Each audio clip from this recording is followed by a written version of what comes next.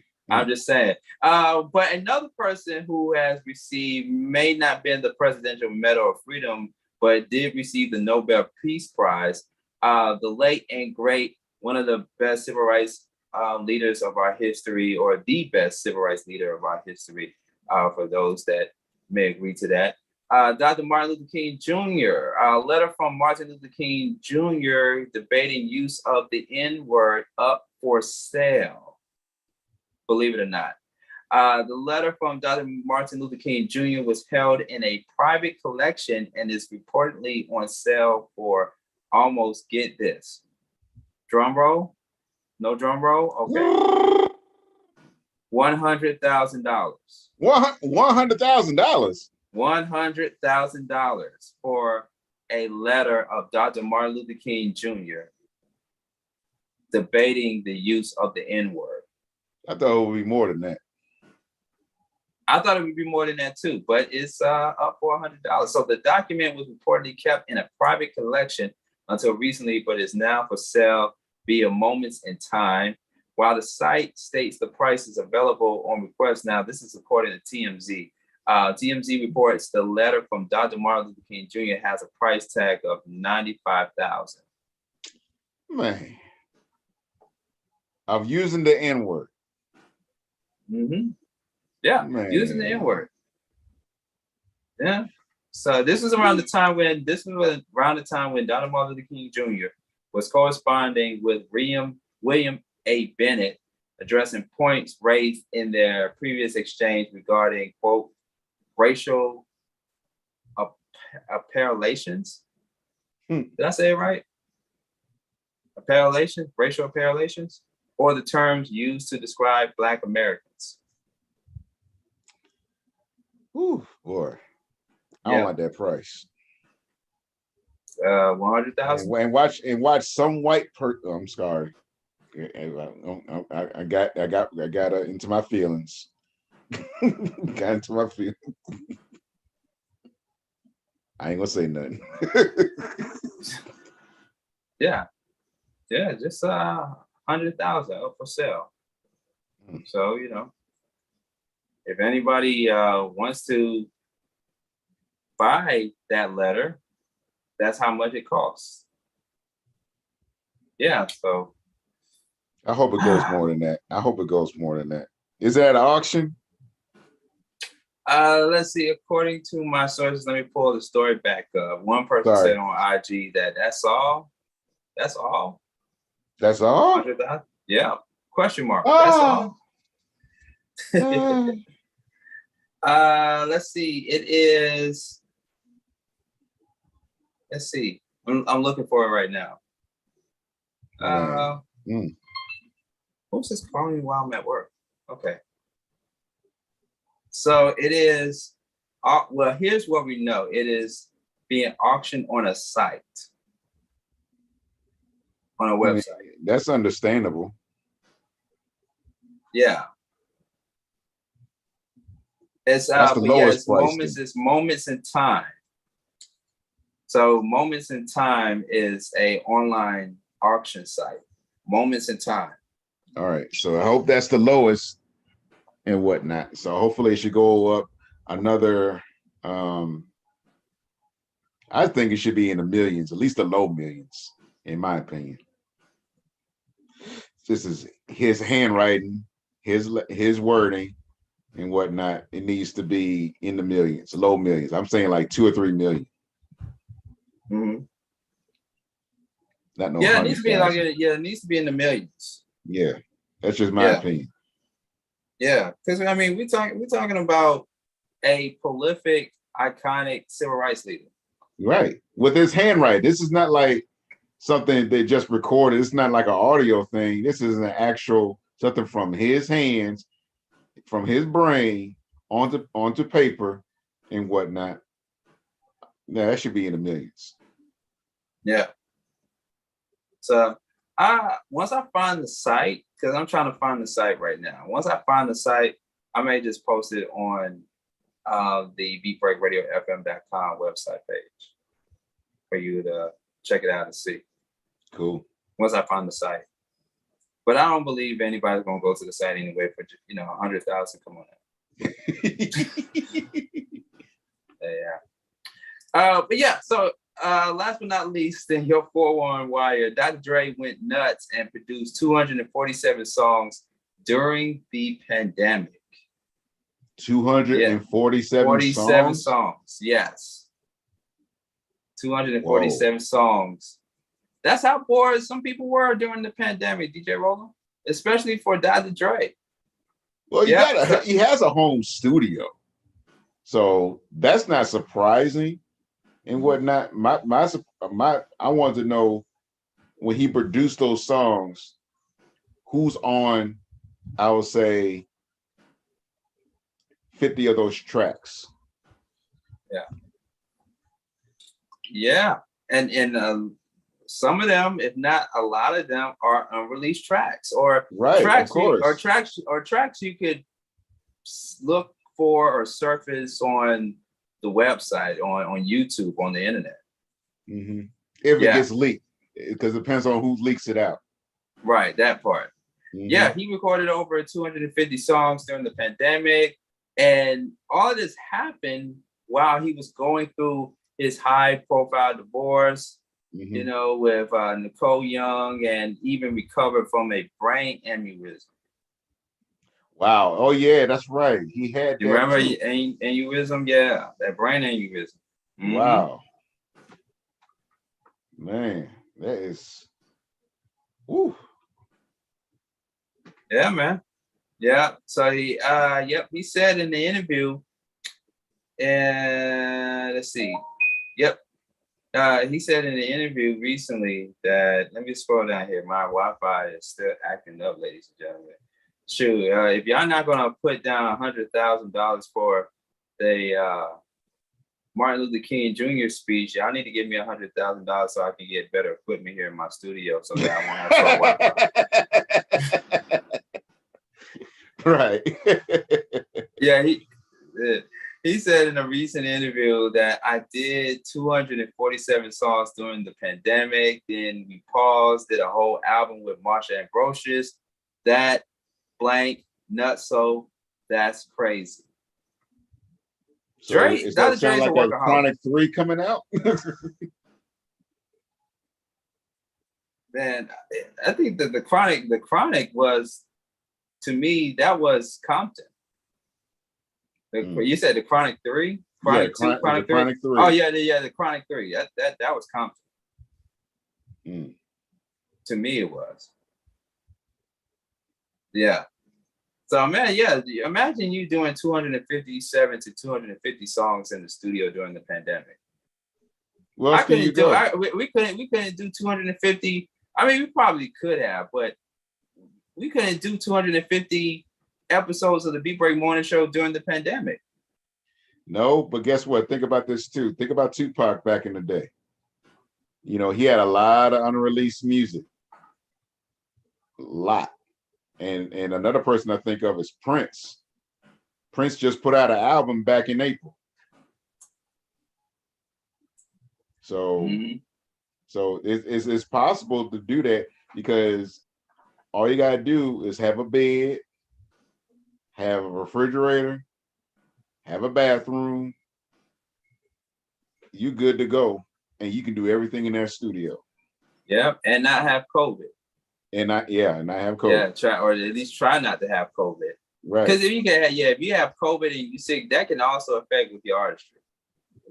That can definitely affect with your creativity. I wouldn't say the art, it would affect the timing of it. Because you can still have it, just might have to, put yourself down for a while and get your mind reset again. Because your body is remember, he had a brain aneurysm. So he had that. So that slowed him down. So you probably could have pushed out power close to 300 or over 300 maybe. Mm-hmm. Yeah, I mean, it's Dr. Dre. Right. It's Dr. Dre. He's nonstop. He's a workaholic. He's nonstop. He's gonna continue to produce and produce and to produce more music until he's 100 years old. man, he's going to do it till he can't stop no more. And I'm sorry about him having a divorce from his wife, but hey, you know, just like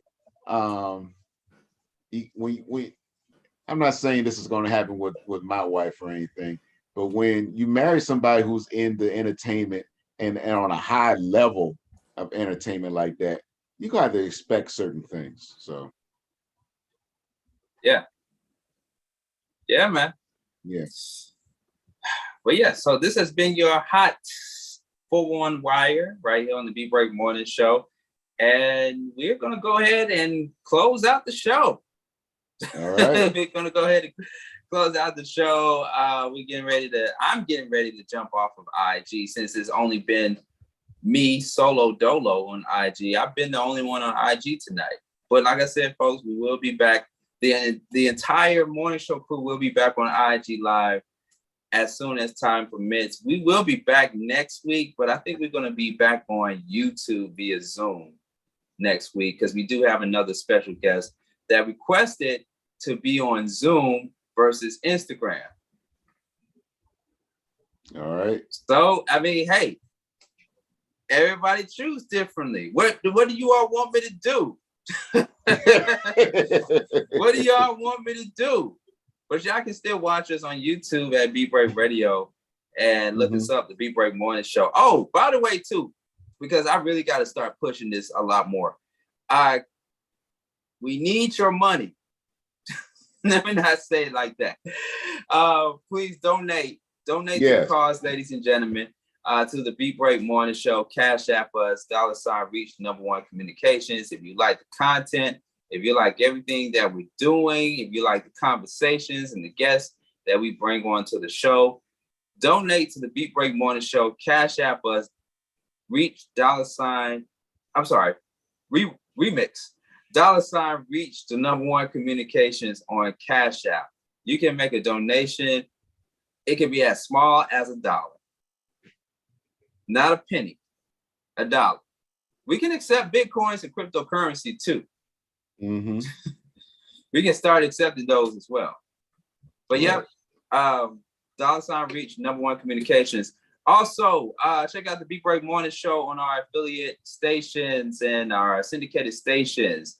The Flow Television Network on Roku TV. You can check out the audio clips of our recent podcast episodes, as well as our video episodes on Roku TV, the Flow Television Network. We're also on 101 The Vibe FM in Louisville, Kentucky, Beat Break 87 FM, Reach One Network in Atlanta, on my website, SeanGarveyOnline.com, BeatBreakRadioFM.com. Oh, Thinking Out Loud Network.com as well. Thinking Out Loud Network and all the other platforms, YouTube, Spotify, iHeart, all those places. Just look up the Beat Break Morning Show. Last but not least, ladies and gentlemen, Podcast FM app. Get that in your life. You need that in your life, ladies and gentlemen, just like you need water in your life. Trying to see if I can get it on the screen. Yeah, so that people can see. DJ Roland got the Podcast FM Yeah. app. On my home screen. Not on the back screens. It's on my home screen. Right. If you put it on your home screen, you don't have to do all that extra work with your finger and move your screen to the left, to the left, to the left, just to find the Podcast FM app. But download the Podcast FM app to your mobile device and to your smartphone so you can hear the Beat Break Morning Show and all the other shows, the Mental Space. What else? Which I'm on Monday night, 7 to 9 p.m. WAOK.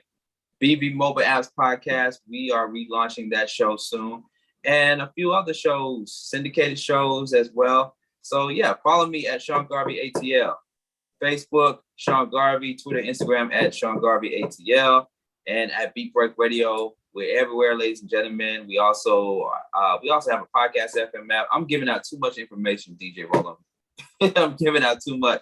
Where can people follow you at, DJ Roland? Always follow me at DJ Roland on IG and Twitter, and DJ Roland Townsend on Facebook. And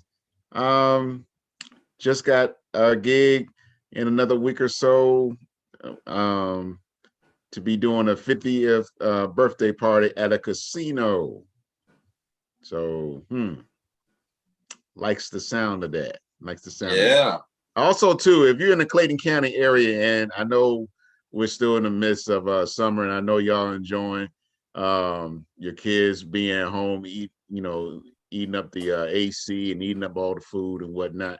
We have a back to school bash on July 23rd on the next show, and I'll even tell Sean about it, the address and everything, to come out and have a good time with DJ Roll'em on the Wheels of Steel and everything. A back to school bash going on July 23rd in Clayton County.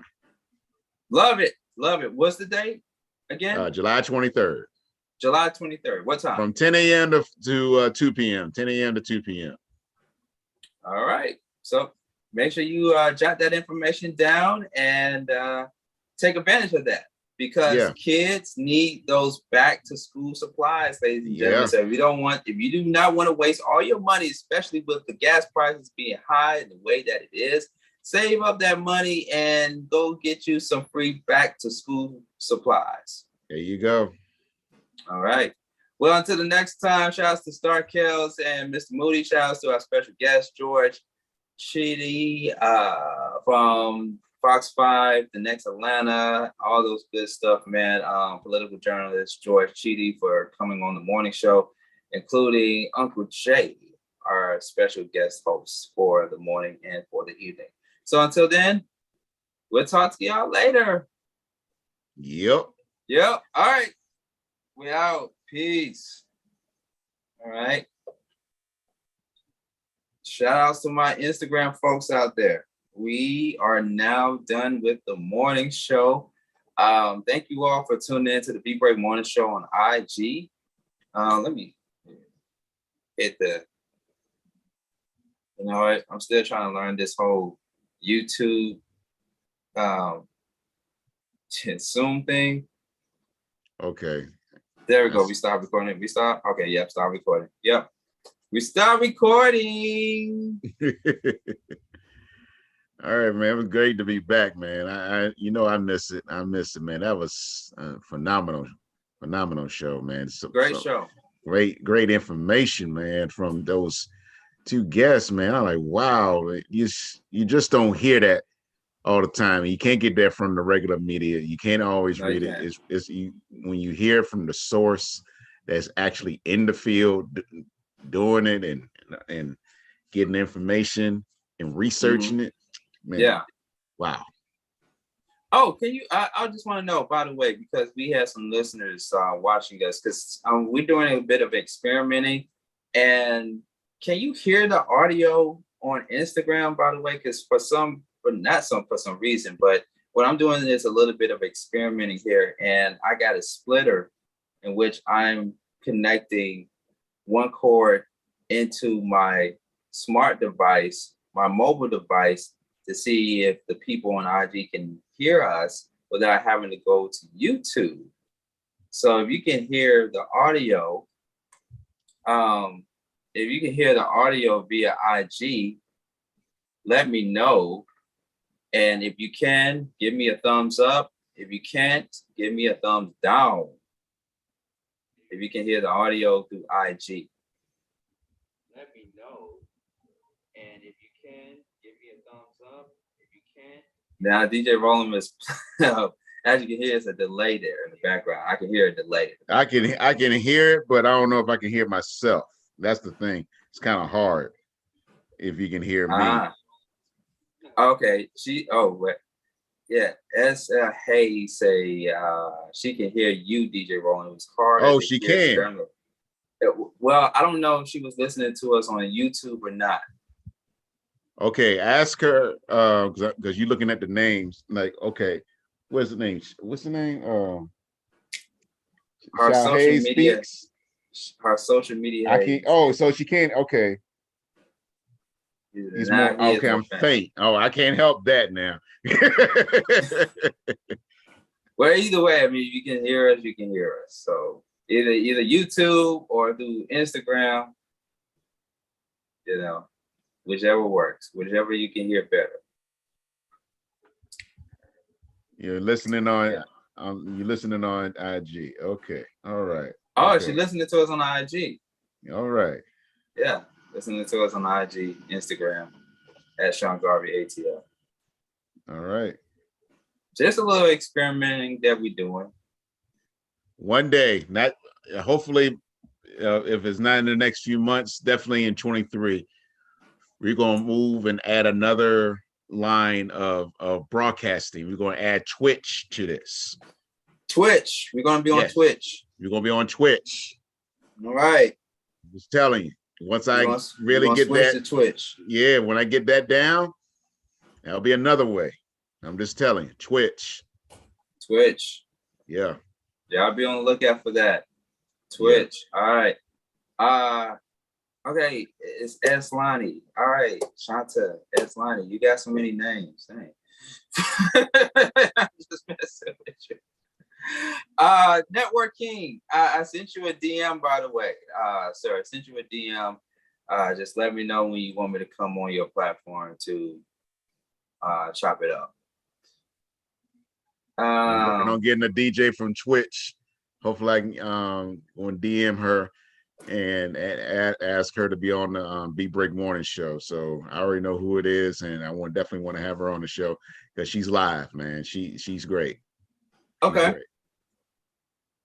All right. Yeah, there will be some more guests coming up on the Beat Break Morning Show. Some more guests. Definitely excited. A lot of them gonna have to be on IG though. Oh, she will be on IG. I know she's on IG, but she's definitely. I want to see how she's gonna work Twitch in it because I know she is. So that might be our secret experiment guest to do it like that. So it might be possible. So okay. Yeah. By the way, did you see the video, the twerking video of the senator? Yes. Yeah. I want to. I didn't see the whole thing of what the guy was saying. I just want to know what state is she representing? Because it ain't Georgia, of course. Is she running for? Huh? Is she running? You know, you want to know what state she's running for? Yeah. For senator. Yeah. Let's see. Twerking. Senator twerking on the beach. Yeah. Yeah. It went but viral. Here's my standpoint. She's what running she's for. doing. She's running for Rhode Island, by the way. Rhode Island. Rhode Island. Yeah. Are you serious? Wow. Man. Yeah, I thought it would have been like Midwest, like Iowa somewhere, or I don't know. Woo. Yeah, a Rhode Island state senator is getting ridiculed for posting a campaign video of her twerking upside down in a barely there bikini. Now, here's my thing. 28 years old. Her name is Tiara Mack, by the way. It's like this. She gonna get some votes, but you gotta remember, she's only gonna be in office for 2 years. I wouldn't be surprised if it's 4 years.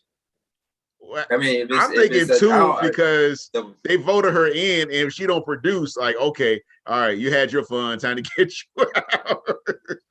Okay, we got so basically, Democrat Tiara Mack. I know I should be recording this. Democrat Tiara Mack, 28, used her official district TikTok page. That's right, folks. She is among millions and millions of people on TikTok. She has a TikTok account.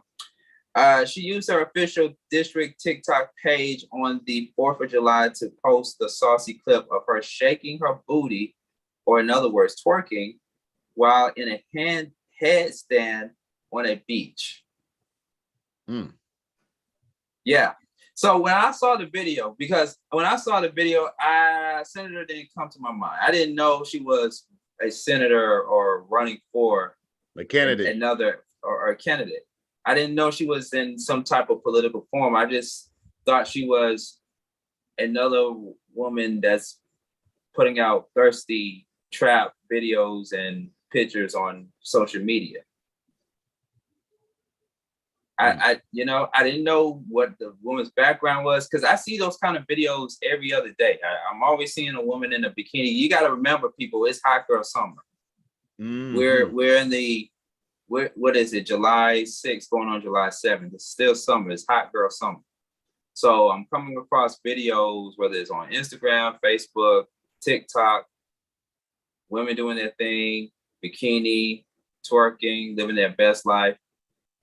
And I just found out hours ago that the woman who actually went viral twerking in a headstand position is a Rhode Island senator at the age of 28. Mm. Now, of course, we all know in the industry that sex sells, but this is on a whole different level. If you like to see the picture, ladies and gentlemen, I can show you right now. If you all want to see a picture of what this woman done did, here it is. Y'all ready? No, it's not Stacey Abrams. No, it's not Stacey Abrams. It's not. It's not Stacey Abrams. Damn sure not Stacey Abrams. But here it is right here. That is the Rhode Island senator TikTok page or a TikTok picture of her twerking. Now, this is just the picture. This is not the video. This is the picture. So it happens to be a screenshot of the video that was filmed of her twerking in a headstand. Let me see if I can pull up the video. This is what she looked like. This is her face right here. Tierra Mac 28. Now, if you see this, DJ Roland, if you all, ladies and gentlemen, if y'all see this, this look like she could be, this like her profile picture on Tinder. Exactly. This is a Tinder picture image. Quite right. As you can see in the bottom. These smartphones here. You know, as you can see in the bottom, TikTok. Let me see if I can find a video. I can see if I can find the video. Yep. But she good core strength.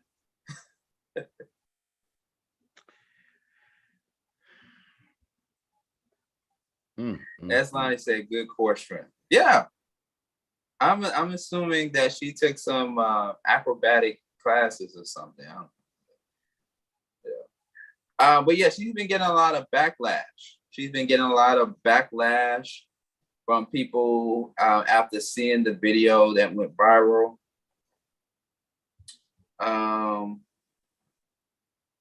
Tucker Carlson, which we all know from Fox News, was among those poking fun at Mac's performance, playing the clip on his Fox News show. Of course, this was going to get to Fox News, and saying sarcastically that her demonstrated talent proved she was the next rising star in the Democratic Party.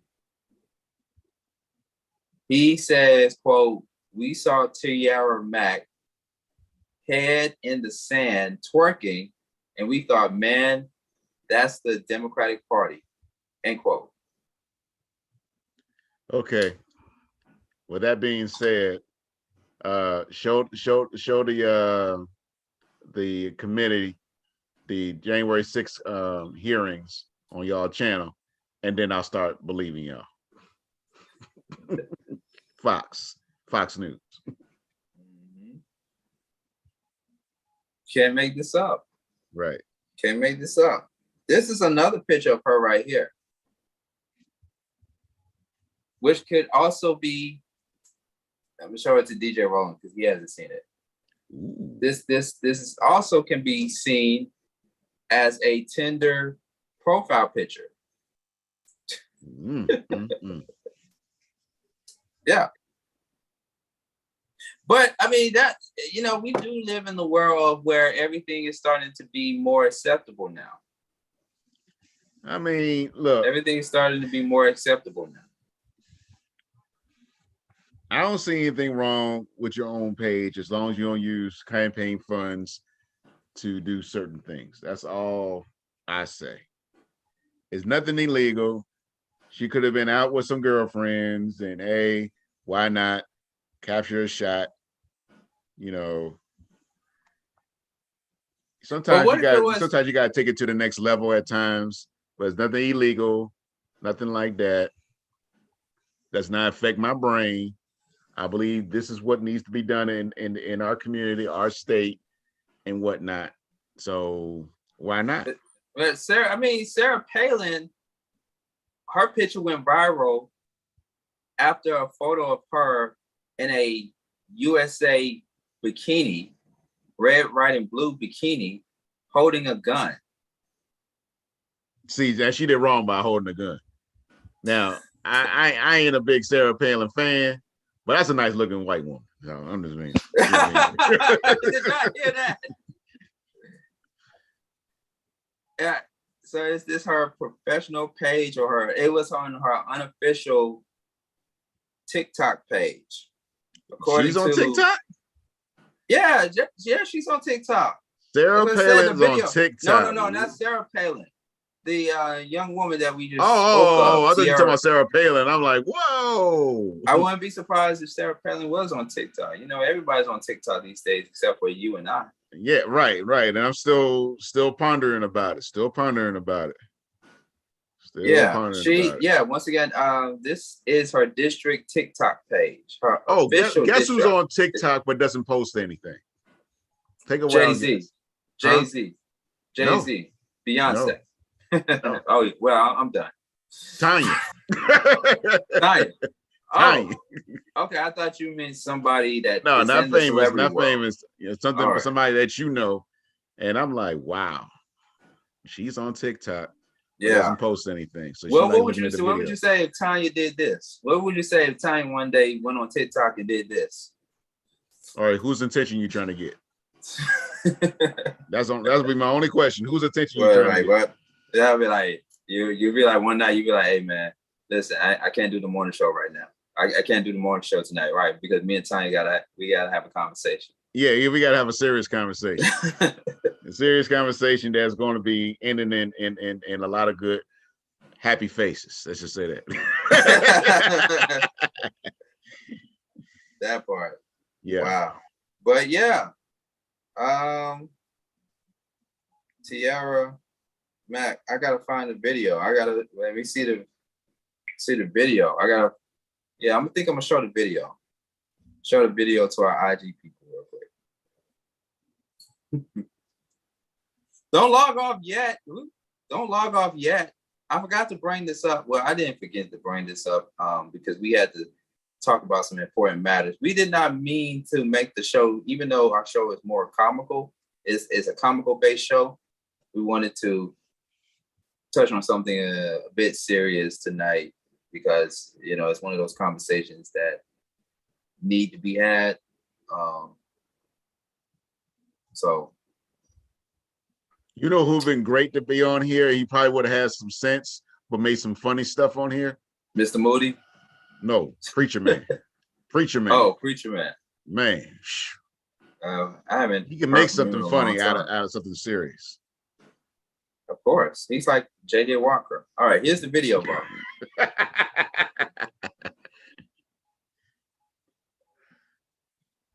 I mean, sex sells. Stupidity and sex definitely sell. It's like whatever gets your votes. Right. Whatever gets your votes. And I'm wondering who's running against her, because I hope it's a gray-headed person. I hope it's a gray-headed person,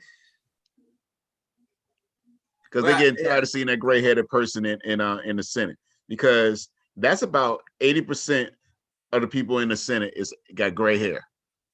So if she can get in, and hope she has some sense with her and whatnot, I'm all for it, because I'm tired of seeing number of gray heads up in that daggone Congress and whatnot. It is time for a change, and we got to have some young folks doing stuff. I don't want them too young, but I want to at least be, upper 20s, 30s, to give them a chance. I mean, come on. Yeah. What's her platform? How does this align with her core values and political views of her constituents? Those are some good questions. We may need to reach out to her and bring her on the morning show so she can answer those questions. Yeah, let's reach out to Rhode Island, folks. My first question would be, who taught you how to do all that? That would be my first question. Who taught you how how much to do all cardio that? do you do to get in shape to do a handstand like that? Like, my goodness. What classes have you taken? What strip clubs have you been going to? My said, know your audience. Okay, now let me ask you this. Now, my thing is this, like I said earlier, I want to know who's she going up against and whatnot. And that's why I said I hope it's a gray-headed person. Yeah. And who may have saw that video. Yeah. Yeah. May have saw that video and be like, oh,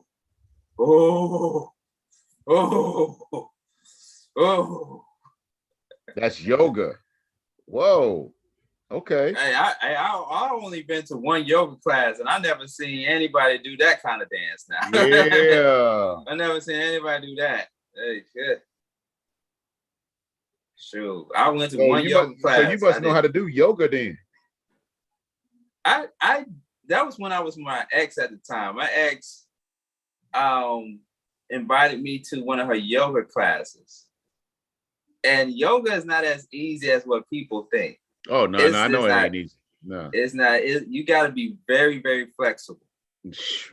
You got to be far from that. I'm far from that. You got to, and it's a mindset too. You got to be, you got to be open to trying out new things sometimes. Mm. Yeah, just like the woman from Rhode Island, just like the senator. Like, I'm gonna just do a TikTok video. I bet you this. Either she has one kid or no kids. Let's find out. I'll open it up. Let's see if she got any kids. Tierra Mack. Let's see. No, don't say. It don't say she has kids. See, told you. Well, I mean, especially if you're running for office or if you're in that political arena and you're 28,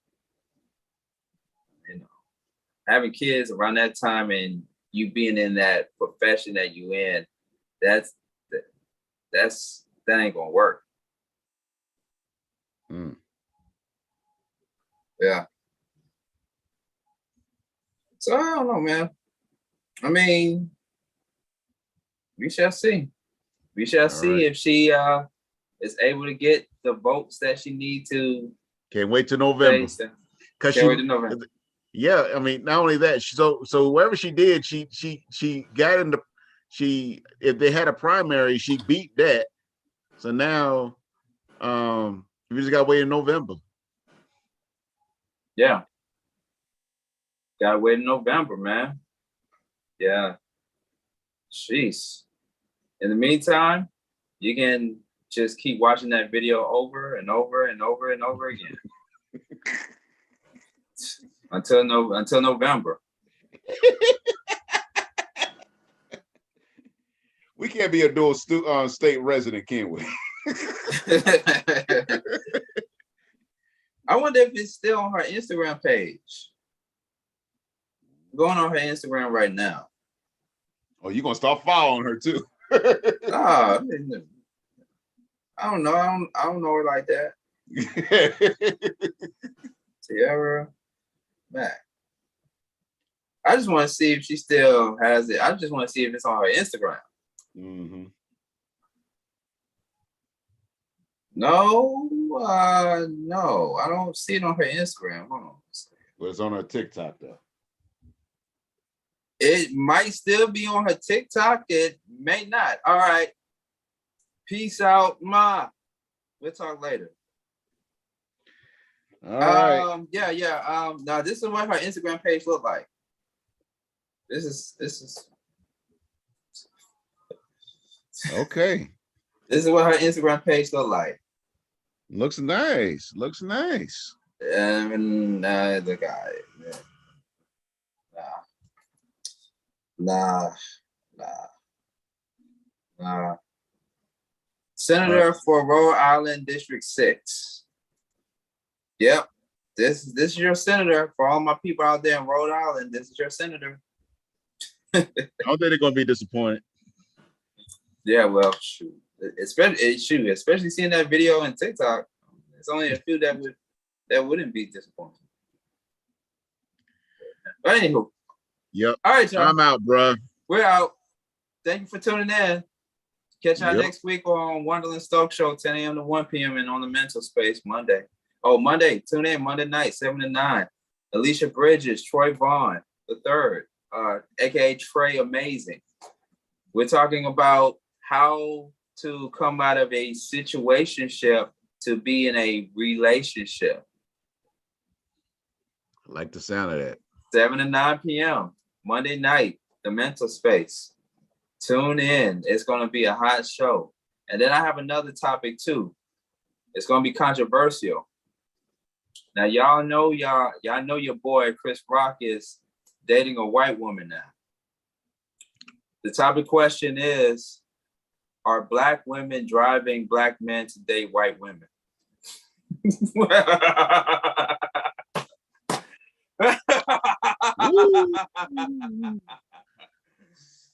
Touch some sensitive folks. Touch some sensitive folks. Hey, S. Lonnie left out in the nick of time.